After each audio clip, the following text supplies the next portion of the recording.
అతను మెల్లిగా మాట్లాడుకోమని చెప్పి అతను నాగరాజుని.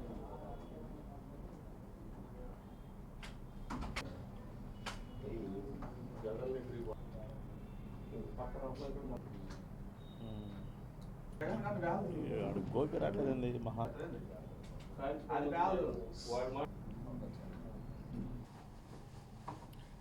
No unparliamentary language. అందరూ నమస్కారం. నిన్న వైఎస్ఆర్ పార్టీకి సంబంధించినటువంటి పెద్దలు వాళ్ళ పార్టీలోనే కాదు రాష్ట్రంలో ఒక విదూషకుడుగా మారిపోయినటువంటి అంబటి రాంబాబు గారు ఏదో ఆఫీస్లో ప్రెస్ మీట్ పెట్టి నోరు పారేసుకోవటం వాళ్ళకి సహజ గుణం అనుకోండి. నోరు పారేసుకోకపోతే మనం ఏమైనా అనుకోవాలి. ఏదో నీతులు చెప్పే ప్రయత్నాలు చేశాడు. ఇప్పుడు గురిగింజ సామెతలాగా ఆ నీతుల ముందు నువ్వు వల్లించుకోవాలి కదా. ఏదో మొన్న వాళ్ళ నాయకుడు వచ్చాడు, పాపం బడ్జెట్ మీద ఏదో చెప్పే ప్రయత్నం చేశాడు. వాస్తవానికి అది ఎక్కడ చెప్పాలి? అది అసెంబ్లీకి పోయి మాట్లాడాలి. ప్రతిపక్ష హోదా కావాలని అడుగుతున్నప్పుడు ఆ ప్రయత్నం ఏం చేయకుండా ఏదో తాడేపల్లిలో కూర్చున్నాడో ఎవడో రాసిచ్చారో రాసిచ్చిందని చదివాడు. చదువుతూ నోరు పారేసుకున్న దాని మీద సహజంగా రాజకీయ పార్టీలు స్పందించాలి కదా, స్పందిస్తాయి. ఆ స్పందించిన దానికి పాపం ఈ విదూషకుడు గారు వచ్చి నిన్న ఏదో గింజుకుంటున్నాడు. నువ్వు నిన్నెందుకు కూర్చున్నావు? నువ్వు నిన్న మీ జగన్మోహన్ రెడ్డిని ఏదో అంటున్నారన్నా కదా నువ్వు కూర్చుంది. మరి మా నాయకులు అన్నప్పుడు మేము కూర్చుంటాం కదా. మరి ఆ మాత్రం ఇంగిత జ్ఞానం లేదా నీకు? ఆయన ఏదో మాట్లాడితే మేము మాట్లాడాం జనసేన వాళ్ళు మమ్మల్ని పంచులోపతిస్తా అన్నారు, చెప్పులు ఇసురుతా అన్నారంటావు. ఎందుకన్నావు ఆ మాట? మీ వాడిని నోరు జరగడు కాబట్టి అన్నాం. మరి నువ్వెందుకు వచ్చావు? మీ వాడిని అన్నావని నువ్వు వచ్చావు కదా. అంటే చెదుడికి చెప్పేవాడు కాదు నీతులు. మనం కూడా ఆశించడానికి ఉండాలి. ఎప్పుడూ కూడా జనసేన పార్టీ నాయకులు కానీ ఏ ఒక్క రాజకీయ పార్టీని మా అంతటిగా మేము నోరెత్తి మాట్లాడింది కానీ క్రిటిసైజ్ చేసినటువంటి సందర్భం కానీ ఏనాడు లేదు మా రాజకీయ ప్రస్థానంలో. మమ్మల్ని ఎవరైనా అన్న తర్వాతే మేము కౌంటర్ అటాక్ చేసాం తప్పితే మేముగా స్వతహాగా ఏ ఒక్కరి మీద కూడా ఎప్పుడూ కూడా ఏ సందర్భంలో కూడా నోరు పారేసుకోలేదు. ఏదైనా మాట్లాడితే మేము రాజకీయంగానే మాట్లాడాం. ఎక్కడా కూడా వ్యక్తిగత హననాలు చేసే విధంగా ఏ రోజున పవన్ కళ్యాణ్ గారి దగ్గర స్టార్ట్ చేస్తే కింద ఉన్నటువంటి కార్యకర్త వరకు కూడా ఎప్పుడూ మాట్లాడలేదు మేము. అని మమ్మల్ని అంటే ఏ రోజున ఊరుకునే పరిస్థితి కూడా లేదు మేము రాజకీయాల్లోకి వచ్చింది రాజకీయాల్లో మంచి చేద్దామని, ప్రజలకు మంచి చేయాలని ఆలోచనతో మేము వచ్చాం. మీకులాగా దోచుకుంటాకు వచ్చిన పార్టీ కాదు కదా. దోచుకుంటాకు వచ్చినప్పుడు మీకున్నప్పుడు సేవ చేద్దామని వచ్చినటువంటి మాకు కూడా ఉంటుంది కదా కొద్ది గొప్ప కోపం. మీ నాయకుడు చెప్పినంతా జనం విన్నారో లేదో తెలీదు. మళ్ళీ అదే నిన్న మొదలుపెట్టాడు రాంబాబు గారు. ఇప్పుడు బడ్జెట్ గురించి మాట్లాడాల్సిన ప్లేస్లోకి వెళ్ళి మాట్లాడి మీరు జనం వింటారు. ఇప్పుడు మీరు ఎవరికి ఏం చెప్పదలుచుకున్నారు? మీరు గతంలో మీరున్నప్పుడు గత ప్రభుత్వాలు వచ్చి అసెంబ్లీలో కొట్లాడే కదా. 2 3 4 మీరు హోదా ఇచ్చినా ఇవ్వకపోయినా మేము ఏం చెప్తాం, నేనే ఇచ్చాను హోదా అని. సరే నీకు ఆ యొక్క పవర్ నీకు ఉందా లేదో మీకు కిందకు వదిలేస్తున్నాం. నిన్ను కూడా మళ్ళీ అదే మాట్లాడతాడు అంబటి రాంబాబు గారు. ఇది కాస్త తెలివిగలడం అనుకున్నాం మేము. క్లియర్గా ఉన్నాయి కదా, రూలింగ్స్ ఉన్నాయి. పార్లమెంట్ రూలింగ్ 1956లో అప్పుడున్నటువంటి ఫస్ట్ లోక్సభ స్పీకర్ గారు మాల్వాంకర్ గారు ఒక డైరెక్షన్ ఇచ్చాడు. ఆ డైరెక్షన్స్ ప్రకారం 120, 121 ప్రకారం కూడా 1/10 ఉండాలి అనేది చట్టం. అది ప్రొసీడింగ్స్. అది దాని ప్రకారం లేదు కనుకనే మొన్నటి రోజున స్పీకర్ గారు మీకు అది కుదరదురా బాబు, మీరు మామూలుగా సభ్యుల్లోగానే వచ్చి మీరు మాట్లాడవచ్చు అని అన్నారు. నువ్వు సభ్యుడిగా అసెంబ్లీకి వెళ్తే నీకు టైం ఇవ్వకపోతే నువ్వు అప్పుడొచ్చి బయటకు వచ్చి గగ్గోలు పెట్టు. ఎవరు కాదంటారు మిమ్మల్ని?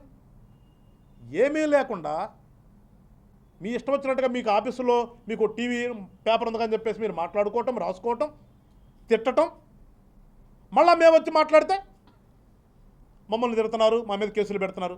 నంగనాస్తతంగా రాంబాబు గారు మాట్లాడతాం. కేసుల గురించి నీకు తెలియదు, పాపం తిట్ల గురించి నీకు తెలియదు. ఎప్పుడు మీ నాయకులు కానీ మీరు కానీ ఏ రాజకీయ పార్టీని తిట్టిన సందర్భాలు లేదు, రాజకీయ నాయకుల మీద కేసులు పెట్టిన సందర్భాలు లేదు, మీ ఇష్టానుసారంగా ప్రకృతి సంపదను దోసుకున్నది లేదు, మీ ఇష్టానుసారంగా అధికార దుర్వినియోగం చేసింది లేదు. చాలా నంగనాచి పాపం రాంబాబు గారు ఇవాళ వచ్చి కూటమి ప్రభుత్వం మీద, కూటమి ప్రభుత్వంలోని మంత్రుల మీద అభియోగాలు చేస్తున్నారు. మరీ ముఖ్యంగా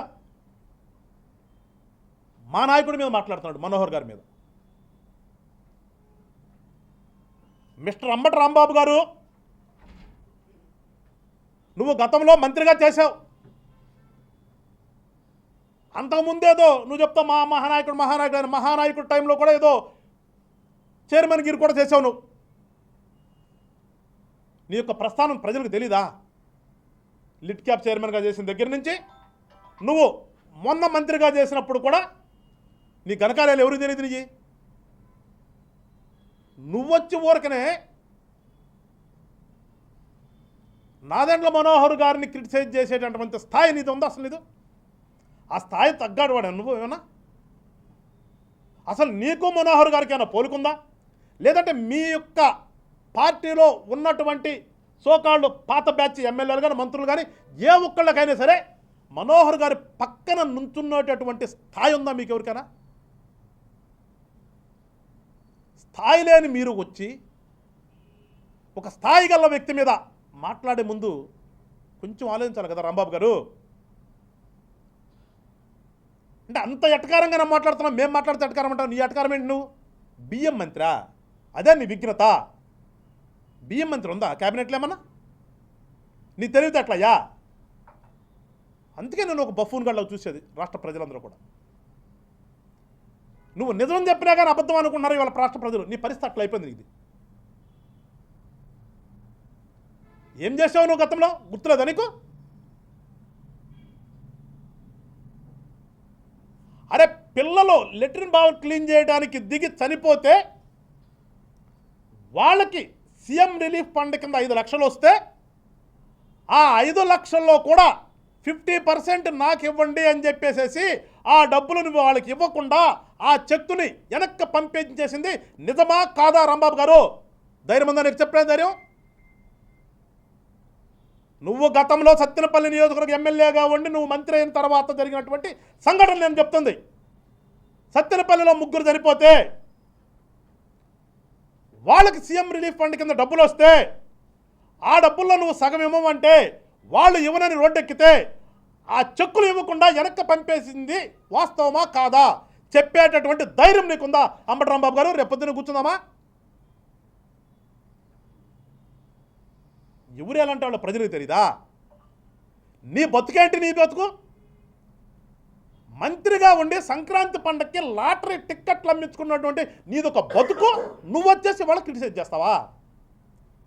ఎవరు బతుకంటే రాష్ట్ర ప్రజలకు తెలీదా రాంబాబు గారు? నీ మీద కేసులు కూడా రిజిస్టర్ అయ్యాయి కదా దొంగ లాటరీల కింద.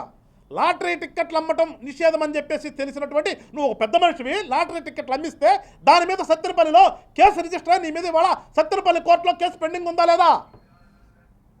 ఏం బతుకునిది? లెట్రిన్ క్లీన్ చేసుకునే పిల్లల డబ్బుల దగ్గర నుంచి మొదలుపెట్టి నువ్వు సత్తెనపల్లి నియోజకవర్గంలో లాటరీ టిక్కెట్లు అమ్మించిన దగ్గర మొదలుపెట్టి గ్రామాల దగ్గర నుంచి మొదలుపెట్టి అరే సున్నప్రాయ కోసం నువ్వు కాశమహేశ్వర రెడ్డి తన్నుకున్నది నిజమా కాదా రాంబాబు గారు? చెప్తావా? ధైర్యం ఉందా నీకు? బౌండరీ తీసుకుని తన్నుకున్నారు కదా మీరిద్దరు. ఇది నాకు వస్తుంది, నాకు డబ్బులు రావాలి, నీలోకి వస్తుంది, నీకు డబ్బులు రావాలి.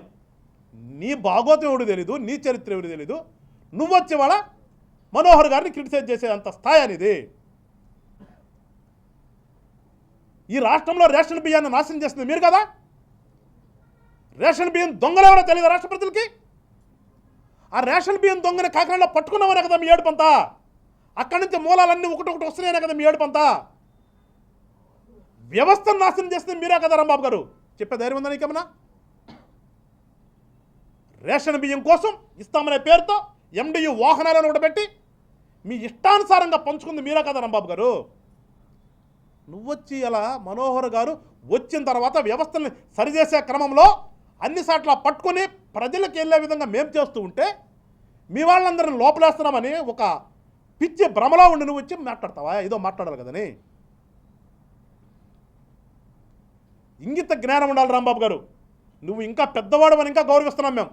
మాట్లాడే ముందు నోరు ఉంది కదా, నాకు టీవీ ఉంది కదా, నీ ఇష్టానుసారం మాట్లాడితే 100 మాట్లాడతాం మేము, 100 చెప్తాము నీ చరిత్ర. ధైర్యం ధైర్యం అంటున్నావు, ధైర్యం ఉందా నీకు? నేను అడిగినాటి మీద సమాధానం చెప్పేటప్పుడు ధైర్యం నీకుందా? నీకు జగన్మోహన్ రెడ్డి గారికి వచ్చి మనోహర్ గారు చెప్పాలి, లోకేష్ గారు చెప్పాలి, చంద్రబాబు గారు చెప్పాలన్నారు. వాళ్ళ తర్వాత చెప్తారు. వీటి మీద చెప్ప ముందు నీకు ధైర్యం ఏంటి చెప్తాం? నువ్వెంత దిశాలో చెప్తాం కదా. మేమంతా చాలా ధైర్యవంతులమి, మా జగన్మోహన్ రెడ్డి స్వయం ప్రకాశితుడు అని చెప్తున్నావు కదా. నీ స్వయం ప్రకాశితం ఎంత చెప్దాం? కూర్చుందాం ఎదురుగా. మీ ప్రభుత్వంలో జరిగింది కానీ ఇప్పుడు జరుగుతున్నా కానీ మొత్తం మాకు ఒక ఆలోచన ఉంది. ఇచ్చిన ప్రతి హామీని నిలబెట్టుకోవాలనే ఒక ప్రయత్నం చేస్తున్నాము. రాష్ట్ర ఆర్థిక పరిస్థితిని నాశనం చేశారు కదా. ఆర్థిక వ్యవస్థను నాశనం చేశారు, వ్యవస్థను నిర్వీర్యం చేశారు. మీరు వెళ్ళిపోతే ఇక్కడ ఏమీ లేకపోతే ఇవాళ వచ్చిన తర్వాత ఏ రకంగా రాష్ట్రాన్ని ఒక పక్కన అభివృద్ధి చేయాలి, ఓ పక్కన ఇచ్చినటువంటి హామీలు కానీ ప్రజలకు మంచి చేయాలి అనే ఆలోచనతో ముందుకెళ్తూ మేము బడ్జెట్ని రూపకల్పన చేసుకున్నాం. ఎందుకు నీకు ఉలుకు?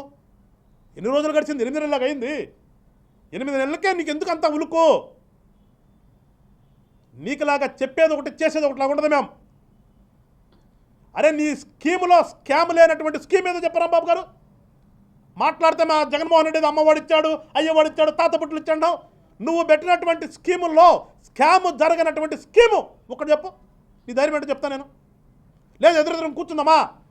గత 5 సంవత్సరాల్లో మీరు ఇచ్చినటువంటి స్కీముల్లో ఉన్నటువంటి స్కాములన్నీ కూడా మేము బయట పెడతాం. ఎన్ని వేల కోట్లు లూటీ చేశారో చెప్తాం. ధైర్యం ఉందా నీకు? ఎదుర్కొనే ధైర్యం ఉందా? నువ్వు వచ్చి ధైర్యాల గురించి, పద్ధతుల గురించి, రాష్ట్రంలో ప్రభుత్వం గురించి మాట్లాడితే నవ్వుకుంటారు రాంబాబు గారు. ఇది బడ్జెట్ మీద మా నాయకుడు అడిగాడు, అడిగినాటికి ధైర్యం చెప్పే సమాధానం చెప్పే ధైర్యం ఉందా అంటున్నావు. అసలు మీ నాయకుడికి అసెంబ్లీకి వెళ్ళేటటువంటి దమ్ము ధైర్యం ఉందో లేదో ముందు దాని సంగతి తెలుసు.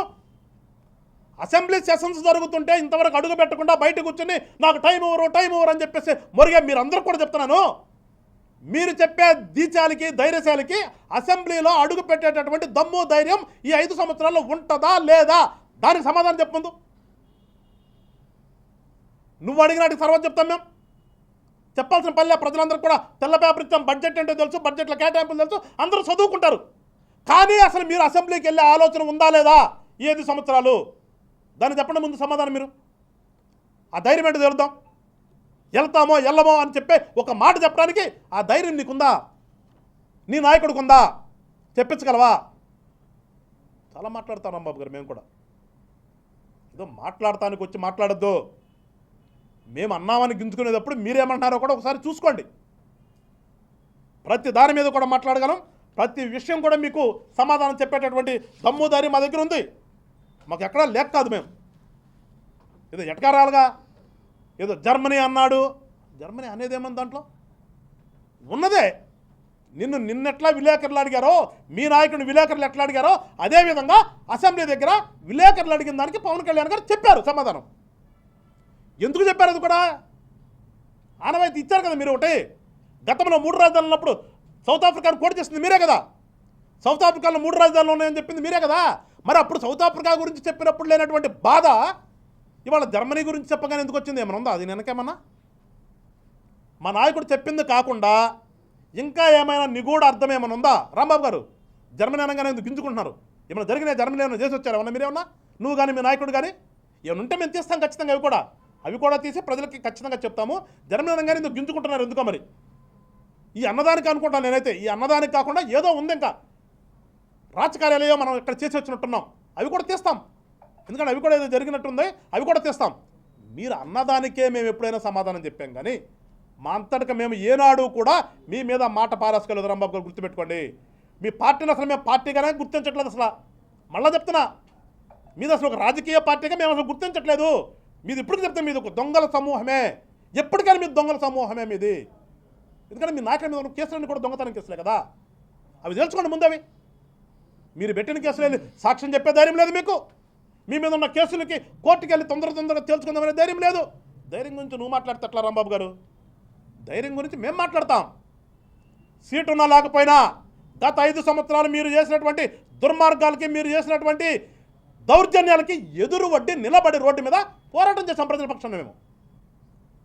ఇవాళ మీకు 11 సీట్లు ఉన్నా కానీ అసెంబ్లీకి వెళ్ళి మాట్లాడేటువంటి ధైర్యం లేక ఇంట్లో కూర్చొని బయటికి రాట్లా. ధైర్యం గురించి నువ్వెట్లా మాట్లాడతా? ధైర్యానికి care of address Janasena party, దొంగలకి care of address YSR party.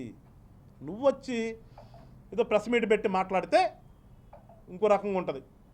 So దయచేసి మాట్లాడదలుచుకున్నప్పుడు విజ్ఞతతో మాట్లాడడం నేర్చుకోండి. మీ దగ్గర ఆన్సరు ఇవ్వాలి అనుకున్నప్పుడు మేము ఇస్తాం. కానీ నోరు పారేసుకుంటే అంతకు మించి మేము కూడా నోరు పారేసుకోవాల్సి వస్తుంది. అది కూడా ప్రజాస్వామ్యబద్ధంగానే ఉంటాం మేము ఎప్పుడు కూడా. ప్రజాస్వామ్యాన్ని మించి మేము ఎప్పుడు కూడా వెళ్ళము. ఒకసారి గుర్తు తెచ్చుకోండి రాంబాబు గారు. మళ్ళా చెప్తున్నాను, నువ్వు గనక జనసేన పార్టీలో ఉన్నటువంటి నాయకుల గురించి గనక ఎప్పుడైనా మళ్ళీ నోరు జారితే అంతకు మించిన విధంగా నీ బాగోతానంతా కూడా రోడ్డు మీద వేస్తాం, గుర్తుపెట్టుకో. మరొకసారి పిచ్చి పిచ్చి ప్రేలాపనలు పెళ్ళదని చెప్పి రాంబాబు గారు చెప్తూ, రాష్ట్ర ప్రజలందరూ కూడా గమనించండి. జనసేన పార్టీ పుట్టుక దగ్గర నుంచి జనసేన పార్టీ ప్రస్థానం ఇవాళ ఉన్నటువంటి పరిస్థితులను కూడా మీరు ఒకసారి రాష్ట్ర ప్రజలందరూ కూడా మీరు ఒకసారి ఆలోచన చేయండి. జనసేన పార్టీ అనేది రాష్ట్ర అభివృద్ధి కోసం, ఈ రాష్ట్ర ప్రజల సంక్షేమం కోసం ఏర్పడిన పార్టీ తప్పితే వాళ్ళకలాగా దోసేసుకోవడానికి, ప్రకృతిని నాశనం చేయడానికి, వ్యవస్థను నిర్వీర్యం చేయడానికి కాదని చెప్పి ప్రజలందరూ కూడా తెలుసుకోవాలని చెప్పేసి కోరుకుంటూ, జై హింద్, జై జనసేన. అందరికీ నమస్కారం అండి. ఇందాక పెద్దలు వెంకటేశ్వర గారు చెప్పినట్టుగా జర్మనీ అంటే నిజంగా అది మంచి ఎగ్జాంపుల్. అది ఒక మంచి ఎగ్జాంపుల్ని కోట్ చేస్తూ పవన్ కళ్యాణ్ గారు, మన రాజ్యాంగం ప్రకారం డైరెక్ట్ ఎలక్షనే ఉంటుంది, ఎవరికి ఎక్కువ ఓట్లు వస్తే వాళ్ళే సభ్యుడిగా ఎన్నికవుతారు, మిగతా ఓట్లు కౌంట్ చేయం మనం ఇది అసెంబ్లీ వరకు. కాబట్టి ఇక్కడ వీలు కాదు మీరు మాట్లాడేది, మాకు 40% ఓట్లు వచ్చినాయి, మమ్మల్ని గుర్తించండి, మాకు అధికార ప్రధాన ప్రతిపక్షంగా గుర్తించండి అనేది ఇక్కడ వీలు కాదు. అది స్పీకర్ డిస్క్రిప్షన్ మీద ఉంటుంది. మీరు అంతగా పట్టుబడితే జర్మనీలో వీలవుతుంది, జర్మనీకి వెళ్ళండి, అక్కడ కనుక్కోండి అన్నాడు. మరి అంబటి రాంబాబు గారు ఒక లాయర్గా, విద్యావంతుడిగా చెక్ చేసుకోవాలి కదా జర్మనీని ఏ ఉద్దేశంతో పవన్ కళ్యాణ్ గారు మాట్లాడుతున్నారు. మీరు ఏదైతే సౌత్ ఆఫ్రికాలో మూడు క్యాపిటల్స్ ఉన్నాయని ఒక ఉదాహరణ తీసుకొచ్చారో, మీ డిమాండ్ ఎక్కడ సాటిస్ఫై చేయాలో, ఏ రాజ్యాంగంలో వీలవుతుందో పవన్ కళ్యాణ్ గారు చెప్పారు, వెరిఫై చేసుకోండి. దానికి కాదు ఇంకేదో చేస్తున్నారు, మమ్మల్ని ఎగతాళి చేస్తున్నారు, గతంలో ఏదో జరిగితే దాన్ని తీసుకొచ్చి జగన్మోహన్ రెడ్డి గారిని ఎగతాళి చేస్తున్నారు అని మాట్లాడుతున్నారు. మాకు తెలియదు ఇంకేం జరిగిందో. అదే మా అధ్యక్షులు వారు అంటున్నారు, అదేం జరిగిందో కూడా కనుక్కుందాము, మీరు ఎందుకు అంత ఉలిక్కి పడుతున్నారో అని. ఇక్కడ రెండో విషయం ఏంటంటే, ప్రజల సమస్యల మీద, ఆయా నియోజకవర్గాల సమస్యల మీద అసెంబ్లీలో, చట్టసభల్లో మాట్లాడాలని చెప్పేసి రాజ్యాంగం కల్పించినటువంటి అవకాశం శాసనసభ్యుడిగా ఎన్నికవటం. 11 మంది మీ పార్టీ తరఫున ఎన్నికయ్యారు. మీరు రాజ్యాంగ ఉల్లంఘన చేస్తూ ఆయా నియోజకవర్గాల ప్రజల్ని రిప్రజెంట్ చేయకుండా ఇంకా ఎమ్మెల్యే ట్యాగులు పెట్టుకుంటూ, ఎమ్మెల్యే కూపన్లు వాడుకుంటూ, ఎమ్మెల్యే జీతాలు వాడుకుంటూ సభని మీరు మూకుమ్మడిగా బాయ్కాట్ చేశారు అంటే రాజ్యాంగ ఉల్లంఘన కాదా? అంతకంటే పెద్ద స్కామ్ ఏమన్నా ఉంటుందా? భారతదేశంలో ఉందా ఇంతవరకు? గత 75 సంవత్సరాల్లో ఎక్కడైనా మన భారతదేశంలో ఏదైనా అసెంబ్లీలో ఇలా జరిగిందా? మీరు ప్రజల హక్కుల కోసం శాసనసభలో మాట్లాడాల్సిన మీరు మీ ఓన్ హక్కుల కోసం కూడా మాట్లాడుకోలేని దుస్థితిలోకి వచ్చేసి మీ పత్రికలకి మీరు ఇంటర్వ్యూలు ఇచ్చుకుంటూ, మీ మీడియాతో మీరు మాట్లాడుకుంటూ, మరి అంత పెద్ద ఉల్లంఘన, అంత పెద్ద స్కామ్ చేస్తున్న జగన్మోహన్ రెడ్డి గారు ఏ విషయాన్ని గురించి ఎవరితో చర్చిస్తాడు? ఏ అధికారం ఉందని చర్చిస్తాడు? ఆయన్ని భుజాన్ని వేసుకున్న అంబటి రాంబాబు గారు ఏ విషయాన్ని గురించి చర్చిస్తాడు? కాబట్టి నిన్న అంబటి రాంబాబు గారు మాట్లాడింది కంప్లీట్గా అన్కాన్స్టిట్యూషనల్ వేలో మాట్లాడుతున్నాడు, ఒక బుల్లీగా మాట్లాడుతున్నాడు. ఆయన ఒక డ్రామటిస్ట్ కాబట్టి, ఒక ఆర్టిస్ట్ కాబట్టి, నేను పెద్దగా మాట్లాడితే పెద్ద డైలాగ్ డెలివరీలు ఇచ్చేస్తే నన్ను మెచ్చుకుంటారని అనుకుంటున్నాడేమో. మనం ఒక రాజకీయ ప్లాట్ఫామ్ మీద ఉండి రాజకీయాల గురించి మాట్లాడుకుంటున్నాం, ప్రజల సేవల గురించి, ప్రజాసేవ గురించి మాట్లాడుతున్నాం, ప్రజలకు కావాల్సిన అవసరాల గురించి మాట్లాడుతున్నాం. ఒక పద్ధతిగా దాన్ని అమలు చేయడానికి ట్రై చేస్తుంది ప్రభుత్వం. మీరు అసెంబ్లీలో కూర్చోండి, సలహాలు ఇవ్వండి, మీ నియోజకవర్గాల్లోనూ రాష్ట్రంలో ఉన్నటువంటి ఇబ్బందులను హైలైట్ చేయండి. మీకు సరిపోను టైం రాలేదనుకోండి, సరిపోను టైం రాదు. అధికార పక్షంలో ఉన్న సభ్యులు కూడా మనం రోజు చూస్తున్నాం టీవీలో, అధ్యక్ష నాకు ఇంకొక 2 నిమిషాలు ఇవ్వండి, నాకు ఇంకో 3 నిమిషాలు ఇవ్వండి అని అడగట్లేదా? స్పీకర్ ఇవ్వట్లేదా? మీరు సభలో ఉంటే మీకు ఏదన్నా ఇంకో 2 నిమిషాలు ఎక్స్ట్రా కావాలంటే, 5 నిమిషాలు ఎక్స్ట్రా కావాలంటే, మీరు మాట్లాడుతున్న సబ్జెక్టులో నిజం ఉంటే, ప్రజల గొంతుకు నిజంగా మీరు వినిపిస్తుంటే ప్రజలు కూడా గమనిస్తారు. స్పీకర్ కూడా మీకు ఆనర్ చేస్తారు, సభ కూడా మీకు టైం ఇస్తుంది. మీరు అది చేయకుండా మీరు ఎందుకు భయపడుతున్నారంటే, నిజాయితీకి నిలువుటద్దంగా నిస్వార్థంగా ప్రజాసేవలో ఉన్న పవన్ కళ్యాణ్ని ఫేస్ చేయడానికి జగన్మోహన్ రెడ్డి గారు భయపడుతున్నాడు. అది మీ వ్యక్తిగతమైనటువంటి ప్రాబ్లం. ఆయనకు తోడుగా మిగతా 10 మంది సభ్యులను కూడా మిస్లీడ్ చేస్తున్నాడు. సో ఆయన నాయకత్వం ఏమి ఇవ్వటం లేదు. ఉన్న నాయకత్వాన్ని కూడా డైల్యూట్ చేస్తూ, జీరో చేస్తూ సభ నుంచి పారిపోవడానికి ట్రై చేస్తున్నాడు. దానికి ముసుగు మాకు ప్రతిపక్ష నాయకుడు హోదా ఇస్తేనే మేము వస్తాము అంటాం. అలాంటి నిబంధన మీరు ఎమ్మెల్యేగా గెలిచేటప్పుడు లేదు, మీరు హౌస్లోకి రావడానికి లేదు, మీరు ప్రతిపక్ష నాయకుడిగా డిమాండ్ చేసే అవకాశం లేదు. ఏమీ లేని దాన్ని కల్పించుకుని మీరు భుజాన్ని వేసుకుని ఎంత పెద్ద తతంగం చేస్తున్నారంటే మీరు భయపడుతున్నారు. మీరు ఎవరికి భయపడుతున్నారో మాకు తెలుసు, ఎందుకు భయపడుతున్నారో మాకు తెలుసు. దాన్ని కప్పిపుచ్చుకోవడానికి మీరు ఒక మంచి నాయకుడు, ఒక సీనియరు, ఒక స్పీకర్గా పనిచేసినటువంటి 2004 నుంచి నిస్వార్థంగా పనిచేస్తున్న మనోహర్ గారి మీద మీ ఇష్టం వచ్చినటువంటి మాటలు మాట్లాడుతున్నారు. అది మీ నైజం. అలా కాకుండా మాట్లాడితే మేమందరం వినేవాళ్ళం, వీళ్ళలో ఏదో మార్పు వచ్చిందని. మీరు ఇలాంటి చెత్త మాటలు ఎన్ని మాట్లాడినా ఎవరు పట్టించుకోరు. పట్టించుకోకూడదని మిమ్మల్ని 11 సీట్లు తగ్గించారు. అదొకటి గమనించుకొని రాంబాబు గారు లాంటి వాళ్ళు అదుపులో ఉండి, నోరు అదుపులో పెట్టుకుని మంచి మాటలు చెప్తే వాళ్ళ పరపతి పెరుగుతుంది, వాళ్ళ పార్టీకి గౌరవం పెరుగుతుంది. రాబోయే రోజుల్లో ప్రజలు ఇంకేమన్నా బెటర్గా ఆదరిస్తారేమో. 11, 12 కావాలంటే మీరు చాలా ఎక్సర్సైజ్ చేయాల్సిన అవసరం ఉంది. ఆ 11 కూడా నిలబడే పరిస్థితులు కనపట్టలేదు. కాబట్టి రాంబాబు గారిని జనసేన పార్టీ తరఫున హెచ్చరిస్తూ, ఈసారి వ్యక్తిగతమైన దోషులు చేసిన ఇది మాదొక క్లియర్ పాలసీ కదండి. వెంకటేశ్వర గారు చెప్పినట్టుగా నో ఫస్ట్ స్ట్రైక్. ఇంకంతకంటే పెద్ద డిక్టం ఏమన్నా ఉందా? ఎవరిని కూడా వ్యక్తిగతంగా మాట్లాడకూడదు, మరి ముఖ్యంగా ఫస్ట్ మేము మాట్లాడకూడదు. ఆ సిద్ధాంతం మీద జనసేన పనిచేస్తుంది, దానికోసమే కదా నిలబడింది. మరి మీరు కెలుక్కుని దానికి మేము రెస్పాండ్ అయితే, అయ్యయ్యో మమ్మల్ని ఇట్ట అంటున్నారు, మమ్మల్ని ఎగతాళి చేస్తున్నారు, మమ్మల్ని సెటైరికల్గా మాట్లాడుతున్నారు, మమ్మల్ని ఎటకారంగా మాట్లాడుతున్నారు. మీకంటే ఎటకారం ఇంకెవరన్నా మాట్లాడగలరా రాంబాబు గారు? మీ ఎటకారంతో ప్రజలు మిమ్మల్ని కింద పడేశారు. మిగతా విషయాలు ఎలా ఉన్నా కానీ మీ 5, 6 చేరి ఆనాటి నుంచి ఈనాటి వరకు అదే ధోరణి కంటిన్యూ అవుతుంది. ఒకప్పుడు వీళ్ళు మాట్లాడుతున్నారేమో జగన్మోహన్ రెడ్డి గారి డైరెక్షన్ కాదేమో అని అనుకుని కొంతమంది అనుకునేవాళ్ళు. 2 రోజుల నాడు మొన్న జగన్మోహన్ రెడ్డి గారి మాటను బట్టి మనకేం అర్థమవుతుందంటే అసలు కింగ్ పిన్ ఈయనే. ఈ ఎటకారానికి హెడ్ క్వార్టర్సు జనసేన, ఈ వైఎస్ఆర్ పార్టీనే, వాళ్ళ నాయకుడు జగన్మోహన్ రెడ్డే. ఎందుకంటే 2 గంటల సేపు రకరకాల నంబర్ల గురించి మాట్లాడాడు. సరే, దాంట్లో తప్పులు ఉన్నాయా, నిజాలు ఉన్నాయా, అవి మాట్లాడుకుందాం. మీరు చివరిలో ఏం మాట్లాడారు? అసలు మొత్తం మీరు ఇదంతా ఎందుకు పెట్టారంటే ఈ ప్రెస్ మీట్ అంతా కూడా పవన్ కళ్యాణ్ గారిని ఎగతాళి చేయాలని చూస్తున్నారు. పవన్ కళ్యాణ్ గారు కార్పొరేటర్ కంటే ఎక్కువ అంట, ఎమ్మెల్యే కంటే తక్కువ అంట. ఆయన వాళ్ళ ఉప ముఖ్యమంత్రి మీకు కనపట్లేదా? ఆయన వాళ్ళ రాష్ట్రంలోనే కాదు, దేశంలో ఎన్డీఏలో ఒక ప్రధానమైన పాత్ర పోషిస్తూ, ఒక ఇంపార్టెంట్ పాత్ర పోషిస్తూ, జనాల అభిమానాన్ని చూరగొంటూ అక్రాస్ ద కంట్రీ ఆయన పరపతి పెరుగుతుంటే చూడలేక, ఓర్వలేక ఆయన్ని మళ్ళీ మీరు కార్పొరేటర్ అంటారేంటి? అంటే ఒక అసెంబ్లీకి వెళ్ళి, ఒక అసెంబ్లీలో ఎమ్మెల్యేగా ఉన్నటువంటి మీరు మీ పక్క మెంబర్ని కనీసం గౌరవించుకోవడం కూడా తెలియదు అనమాట. మీరు ఎటకారాల గురించి మాట్లాడుతున్నారు, మీకేదో నష్టం జరిగిపోయిందని వాపోతున్నారు. ఇది కరెక్ట్ కాదు. ఇంకా కెలుక్కుని ఒక సూక్తి ఉంది, మీరు ఆల్రెడీ డీప్ డిచ్లో ఉన్నప్పుడు గుంటలో ఉన్నారనుకోండి, ఇక మీరు తవ్వుకుంటే ఉపయోగం లేదు, ఇంకా పెద్ద గుంటలోకి వెళ్ళిపోతారు. అది పూడ్చుకోవడానికి ట్రై చేయండి, గౌరవంగా మాట్లాడటానికి ట్రై చేయండి, మంచి మాటలు మాట్లాడటానికి ట్రై చేయండి. సభలోకి వెళ్ళి మీ వంతుగా రాజ్యాంగం మీకు ఇచ్చినటువంటి హక్కుని, అధికారాన్ని ఉపయోగించండి, ప్రజలకు న్యాయం చేయండి.